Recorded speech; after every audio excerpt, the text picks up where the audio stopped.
Il n'y a jamais vraiment eu de suspense dans la course à la présidence de l'UMP, mais aujourd'hui il n'y en a plus du tout, puisque c'est officiel. Il n'y aura que 3 candidats, les seuls à avoir obtenu le parrainage de 3400 militants, comme le veut la règle.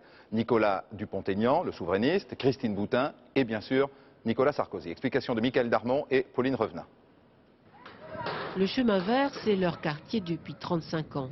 Christiane et François l'ont vu peu à peu changer, se dégrader. Aujourd'hui, il est grand temps que ça change. C'est pourri, c'est carrément pourri.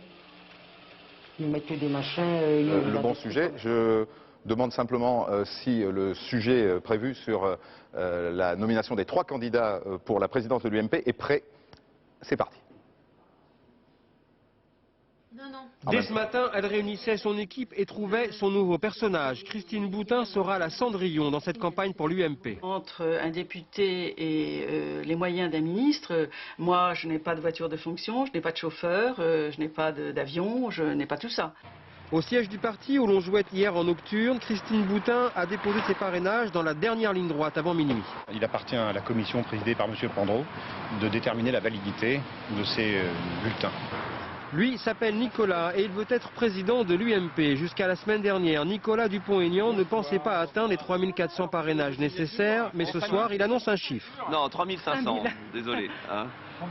3500, 3483. Exactement. Enfin, voilà, nous avons surmonté le parcours du combattant. Tout était fait pour qu'il n'y ait pas beaucoup de candidats. Et bien, nous avons prouvé que si les militants le voulaient, on pouvait être candidat.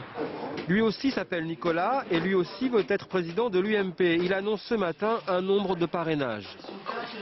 Combien? Je crois 31 665. C'est-à-dire presque 10 fois plus.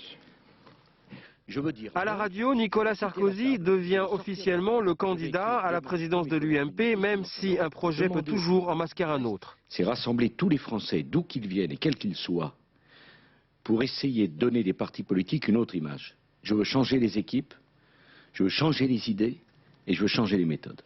Des propos qui font ressortir le nouveau défi de Nicolas Sarkozy, continuer à être visible, audible, omniprésent, alors qu'il s'apprête à quitter le gouvernement.